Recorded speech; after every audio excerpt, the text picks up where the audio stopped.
Hell has no fury like a chestnut mare. I shuffled through the door in a place where spurs are welcome to jingle across the floor. And I leaned across the bar and whiskey, I said. And I noticed a new man down at the end of the ledge. A pair of old spurs hung off his boots, and a pair of Levi's he's probably loaded and unloaded 100,000 head in through the load chute. A denim shirt with the elbow out of one sleeve was torn, and a wore-out black hat that looked like it sat his head since the day he was born. He wasn't a very large man, he was about my height. I believe he saw me sizing him up, because he says to me, "Do you need a light?" I said, "Another whiskey down here," and I slid him his.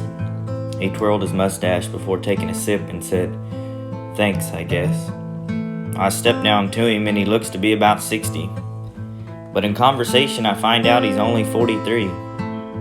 He was open to talk, but he still put up a wall. He had a story to tell that I would understand. On his face I could see it all. "Do you drink for business or recreation?" I joked. He said I drink to forget the memory of a woman to which I am yoked. I said, "I love those dark-headed gals, but they always get me into trouble."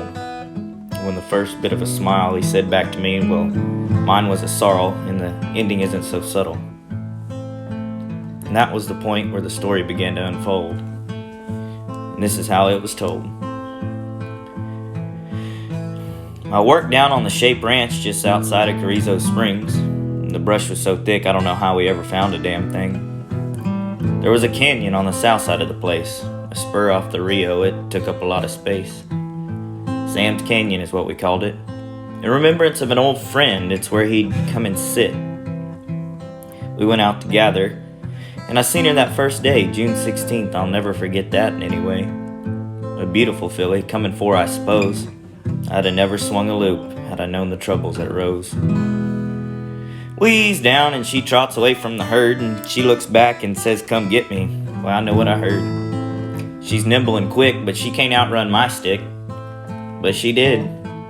And she did again. For an entire year I did not win.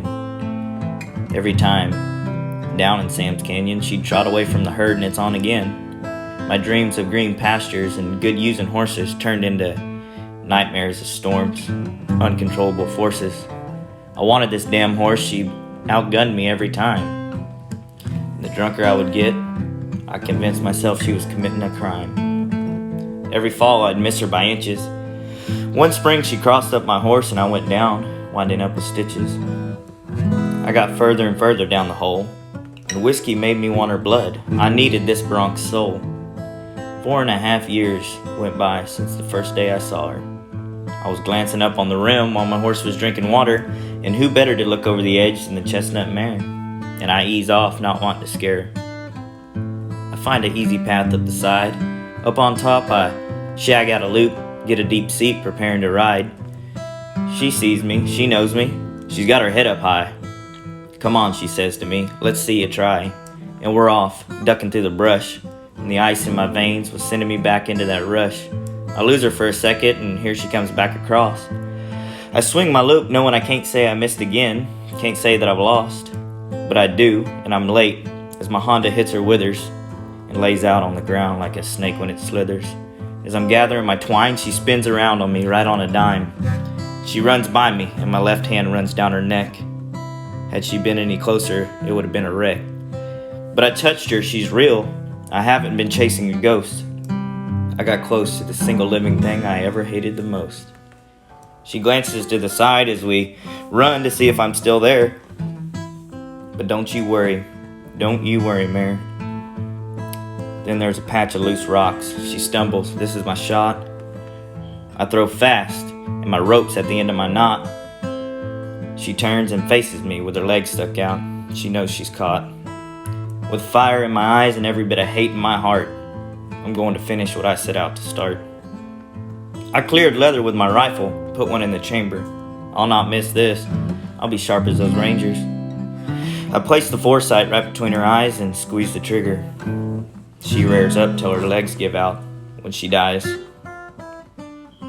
Over the side of the canyon wall, she goes taking the breath that is her last.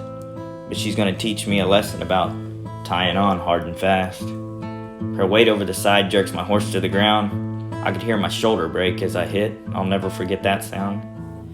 And there goes my horse over the edge. I was in a trance of panic and fear as I stepped to the ledge. There lay 2 good horses. Now what the hell have I done? I wanted to have my parts shoot me with my own gun, but none of them would talk to me after what I did. And the boss shook his head as he rode by. It wasn't smart, kid. Word had spread about what I had done, and I stayed drunk some more, but usually till I could see the sun. So now I go from place to place till they figure out who I am. How I killed the sorrel mare in the canyon that we called Sam. Thanks for listening, son, he said, and I know you don't care, but learn a lesson from me. Hell has no fury like a chestnut mare.